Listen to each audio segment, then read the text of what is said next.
Ladies and gentlemen, friends, colleagues and listeners, here we are again, another little Saturday show, and joined again with my old mucker, Mr. Dickson, or lovely boy as I call him. And it's a Friday evening, 4:30 in the evening, and this is the time that we're trying to head for every week. So if we miss out on a few headlines, we do apologise. Steve, lovely to see you. Hello, Chris. Yeah, good afternoon and good morning to our listeners from the Saturday perspective. You're looking well? Yeah, well, thank you, sir. Yeah, a little bit rugged, it's a little bit chilly. I've just been out with a dog, so I got my old Valdunican on. So trying to keep a little bit warm. It's not your cashmere, your best cashmere sweater. No. Save that when I take the missus out, mate. Listen, we've had a good bit of news today, haven't we? We have, yes, indeed. A good bit of news for me, anyhow. Spain's come up. Well, it seems that Spain has reopened their borders to the Brits from Monday. That will serve some of us very well, I suspect. No COVID testing requirement and no vaccine requirement, which is fantastic. I guess based on the science, Chris. Let's be led by the data and not dates, as somebody once said. Yes, 100%. Which I suspect is because the COVID prevalence now in the UK is at a level that the Spanish government and clearly the Portuguese government were very comfortable with, whilst the rest of the EU have not now necessarily followed the same kind of lead, Portuguese lead as Spain has now followed. I suspect it won't be long until we see more countries opening up for the dear British pound that they want spent in their economy. Exactly, and I'm pretty sure, touch wood, please God, and every other little bit of luck, that come the 7th of June, Spain will go on the green list. Well, there are countries that have got very low COVID prevalence that have not made it onto the green list, and there are those that think or feel that they should be. I mean, I remember discussing this with you last year, Chris, at a time when Portugal was excluded. In fact, Portugal was on the red list at that stage. Do you remember? No, yeah, I do, very well. And we said this is utterly bizarre. I mean, utterly bonkers. Our oldest partner. Our oldest ally, the oldest alliance in geopolitical history, yes, between England and Portugal. The treaty of what was it? The Treaty of Lisbon, if I remember correctly. Was it? It? No, it was not. No, you're testing me now on the hoof, Chris. No, I'm trying to remember. I'm trying to remember as well. It drives me mad. I'm just doing. No, it was not the Lisbon Treaty. The Lisbon Treaty is something completely different. Yeah, it was something to do with Britain. Hastings or something. Right. Okay. Do you want? I've just asked. I've asked Google. The Anglo-Portuguese Treaty of 1373. Would you believe?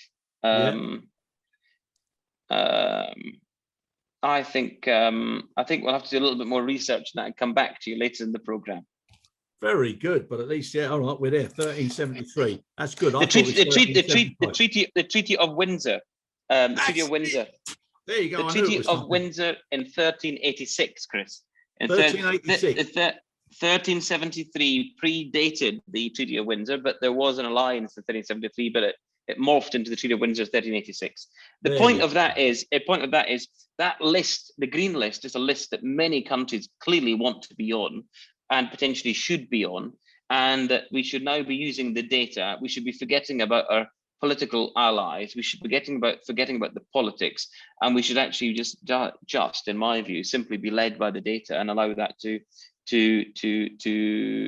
lead the decision making rather than who's chummy with who, which of course is the way typically that European politics has been run for the last 40 years. No, but the signs are looking good.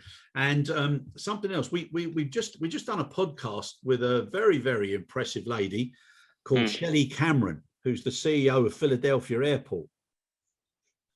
Lovely lady, great personality, really engaged, really full of enthusiasm.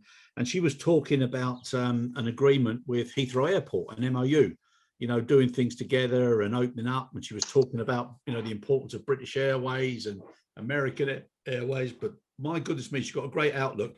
And one of the things that really impressed me was they purchased, or they acquired, or whatever, 100 acres site right next to the airport. And they're focusing that now on cargo development. So, what a wonderful opportunity for them, because if they do things, similar to, say, Liège or somewhere, my God, they'll capture a lot of business and a lot of interest over there.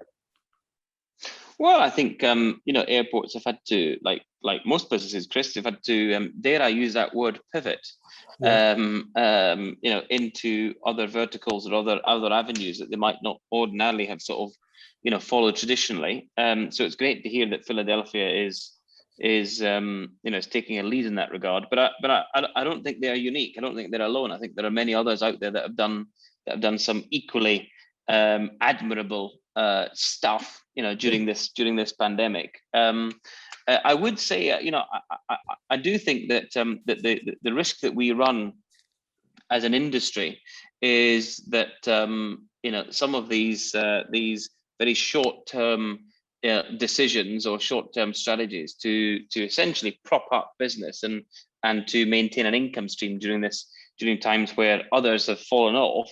They could be very well sort of short-lived experiences, and who knows how sort of long-lasting some of these sort of transient sort of initiatives will be. So I do hope that a lot of the innovation and initiative that's been taken by these airports is allowed to stick, if you like, rather than just be sort of a flash in the pan, one-off or very short-termist kind of view. Yeah, no, I agree with you. But one of the things that I loved was she was saying about their values, and she used the word pride, which is how they associate their values, and pride being people first, and then she had the R was respect. And Chris, I can tell that you were putty in her hands, mate. I'll tell you what, she could have done anything with me. She could have done anything with me, but she really hit all the right buttons, and she covered diversity. What was the I? She covered diversity. The E was excellence, but she's so passionate about what she was doing. But the thing that really I was interested in, Steve, which is close to both of our hearts as well, she was talking about leadership and training. And she came into the business through a military, a sponsorship or whatever it was. Apprenticeship or? Yeah, what was it? I can't remember now anyhow, but she came into it. But what she was saying is the one thing that she always remembered was, and it was with the Air Force, is that when she was being taught leadership, as an officer and everything, that the first thing you're taught is how to follow, not to lead. And she was saying it's so important, because she said, it's all to do with situational leadership. So sometimes you might be the one who's called forward to pull something forward or to lead, but in other times you have to follow and do your part. And to understand that and appreciate that was so important. And now what they're doing is they're doing an early retirement program, which made them realize that they need to look at succession all the way down to make sure that they've got capability and sustainability for their entire workforce. For sure. And they learned so much. And she said during COVID, they changed and they did so much whilst they had the time. And that's what I admire so much about organizations who do things when they've got the time to do it. Well, the old adage, either lead, follow, or get out of the way. Yes. So I think she makes a very good point there. But you're absolutely right. I mean, that military discipline, comes across time and time again. And if we all had a bit of that discipline in us, I suspect it wouldn't do us any harm whatsoever. The other thing I would say, Chris, just touching on the sort of the talent, pool and the escape of that talent, either through, as we touched on before, through retirement or redundancies. One of the biggest challenges, as we recognized from early on in the pandemic, was those the most, for want of a better term, talented. I don't mean that in terms of a shining light. I mean that in terms of with the most competence and most skills and most sort of training under their belt, who could take a junior or a young lad or girl under his arm and coach them and mentor them and deliver train them essentially to become the future, if you like. We lost a lot of that, Chris, very early on this pandemic, because they were the ones that had their fill, frankly. They also happened to be, unfortunately, the highest paid in the post, and therefore they were an easy target for redundancy. Quite how we plug those gaps, I haven't yet worked out. But as you and I have spoken only recently about trying to engender the youth, and create opportunities for the 16 to 24-year-olds and those that may have fallen through the cracks. And I'm not suggesting for 1 minute that they'll be able to plug years and years of gaps, years and years of experience gaps that we now have as a result of the pandemic. But at least we should be creating talent pools that are diverse, that are meaningful, that will be able to become the future, if you like. And I think that's really important for all employers, whether it's in the airline, in the airport space, or in ground handlers. I think that's really important for all of us. No, I totally agree, Steve. And to marry that experience up with the enthusiasm and energy of youth and optimism, it's a great thing. It's not to put the brakes on. Youth, optimism. There you go. Sorry? Youth and optimism. Yeah. Where do I come in? What's my one? The optimist. You're the forever the optimist, Chris. Are you not? Yeah. You got it. Listen, mate. That's as long as you're walking above it and not laying below it, you've got to be optimistic. Slightly tongue in cheek, but you get you get the point. I think look, there's a lot to be said for. I think also, Chris, leveraging the skills of those who may have exited full-time employment in the business, and they may have gone into retirement or semi-retirement, or I've had stories of people that have been 30, 40 years in the airport, time served career professionals, and they've gone to work part-time in Waitrose or drive an Amazon van or however. We still need to be able to access folks like that. The guys in the warehouse on the ramp that used to give you a hard time when you were a young lad. Certainly when I was 17 working on the ramp, a lot of these lads who were in there, I say lads, they were old boys. Old boys to me at that time was people in their 40s and 50s. But they would give you a hard time, and they'd certainly serve some shit on you, if you like, when you were a young lad. But those are the ones that you admired, you looked up to, you respected because of the war scars that they had, or the experience that they had. And when you were sitting in the billet, that's a good old word, that was the break room or the crew room. But when you were sitting in the billet, between flights, having conversations with these guys, you learn a lot from just the conversation. We miss that now, I think, and that's a big loss to I agree with you. I agree with you, Steve. And also the way everything is, it's got to be done faster, it's got to be done quicker. It's got, people need that little injection now of experience and the link, the link with the business. Yeah. So please God, we'll be able to come up with some sort of bridge or some sort of, platform to be able to do that and pass it on. Exactly. And what I'm seeing as well, a lot of the good old stories, people like to know and how it came about, and I think that's so important. Yeah.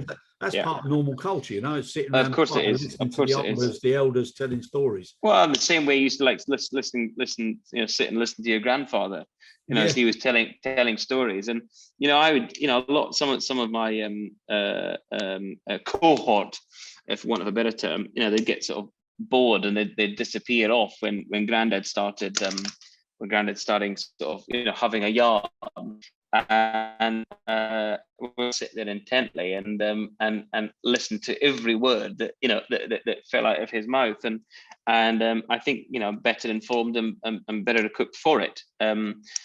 We need to give people the time of day and respect some of their views and some of those views from the old guard, if you like, Chris, might be non-PC, or they might well be sort of a bit passé in 2021, as we are now in a very different world. However, the learnings that you can take from that, and I think we need to make sure that these are sort of captured and recorded and almost sort of used as training aid memoirs or discussion points for that younger group today.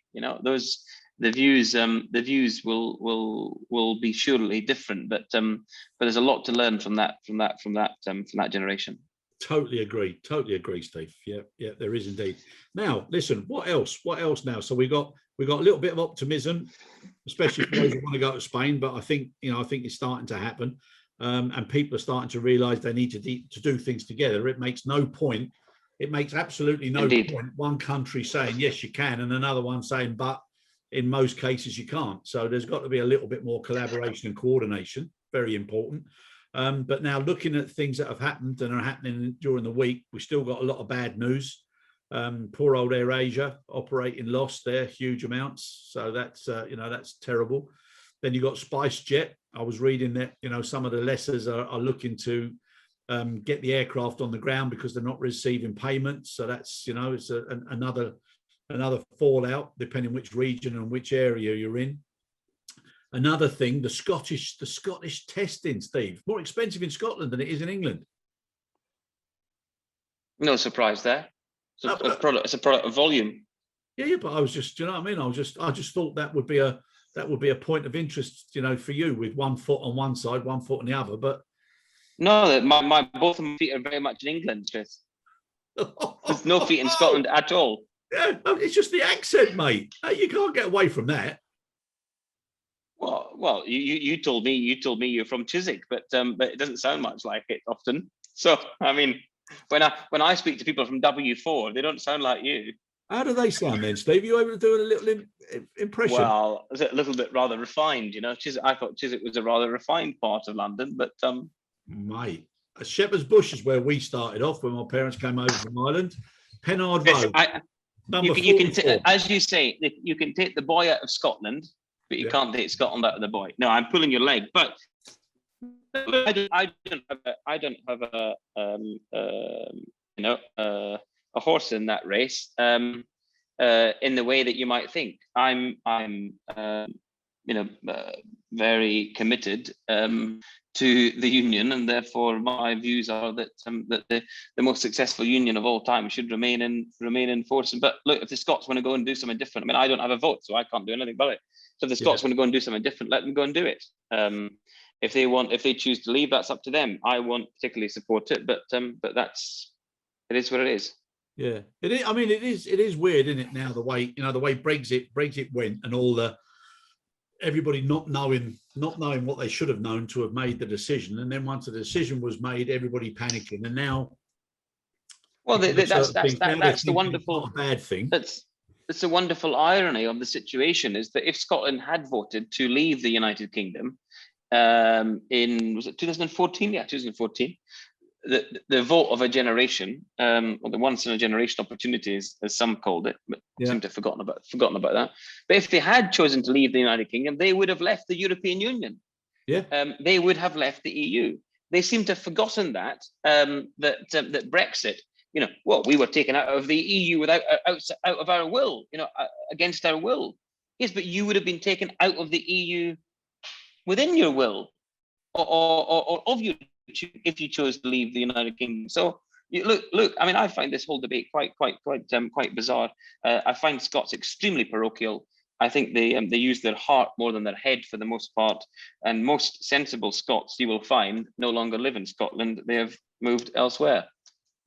Oh, very well, okay. That was clear, Stephen. As I can say that as a Scot. Yeah. You might not be able to say that, but I can, and I think for the large part, Chris, it's true. Scotland is a very parochial place. It's very small-minded.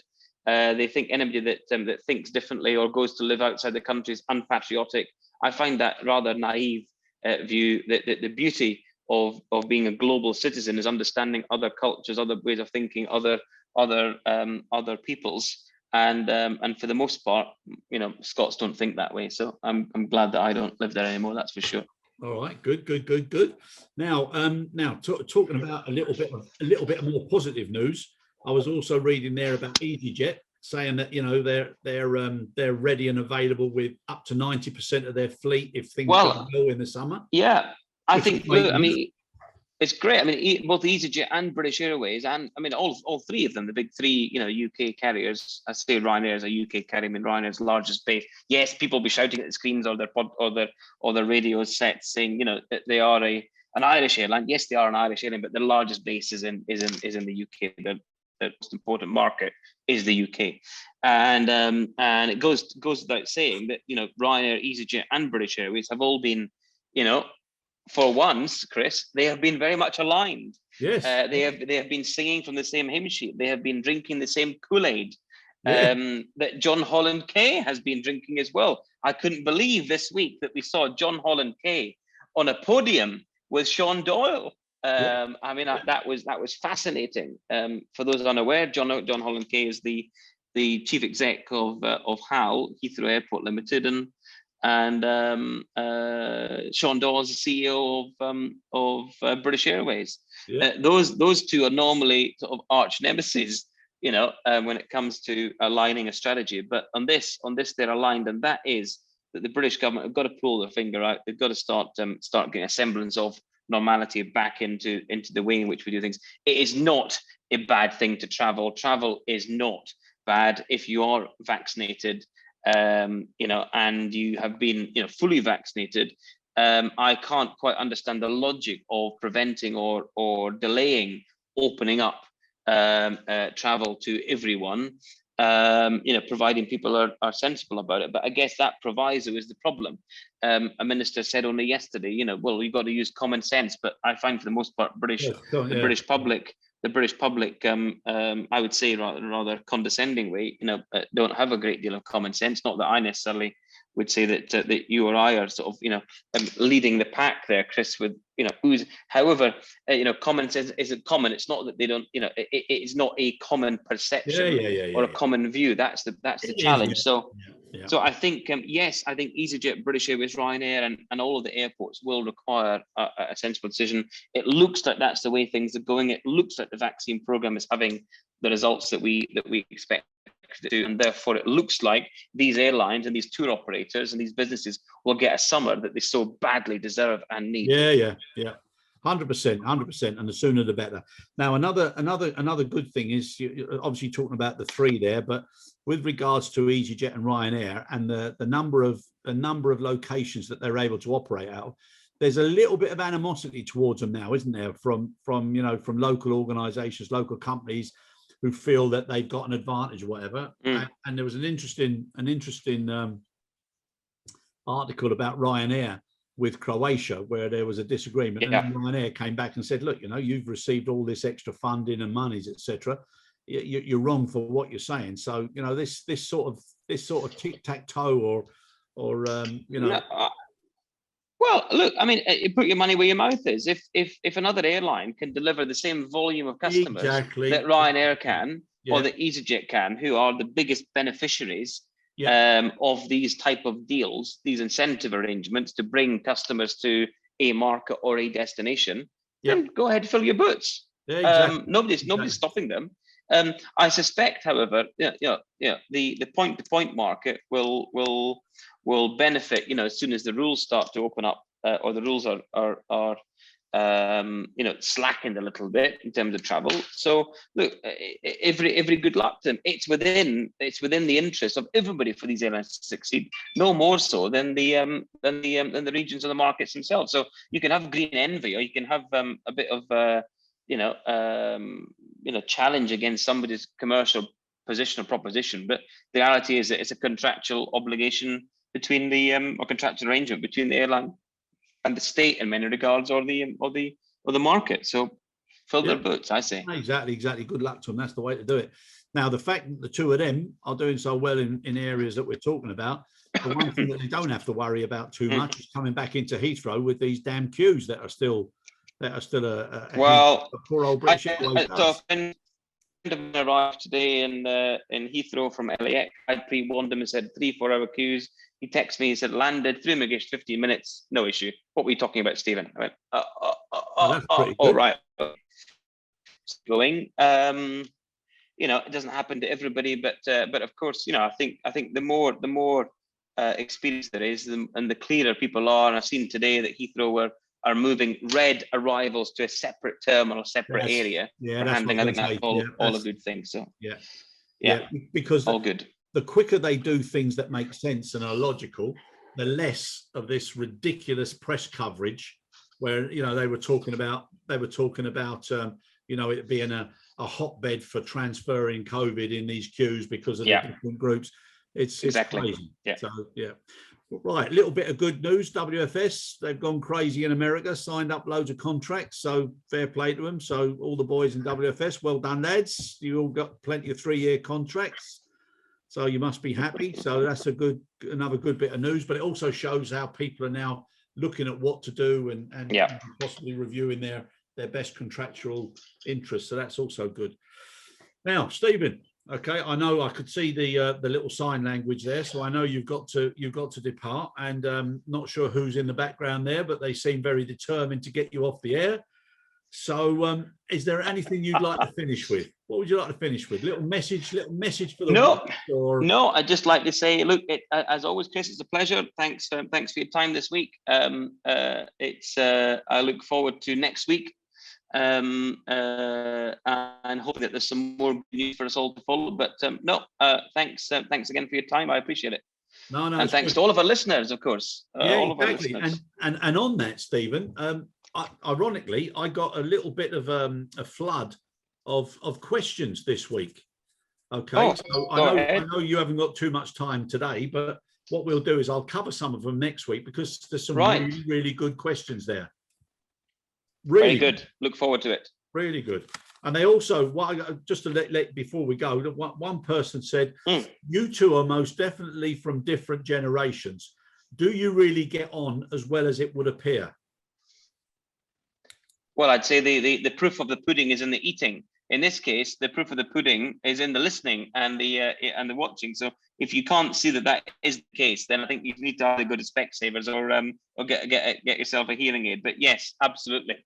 It works a treat. Yeah. Thanks, Chris. On that most have a good weekend. Positive notes. I will see you. Enjoy whatever you're about to do, with whoever it is you're doing it with, and look forward to seeing you. A beverage. Week. We're about to go for a beverage. You lucky devil. Take care, mate. Have a great week. Thanks, Chris. Cheerio. And see you. Bye. For listening. Cheers.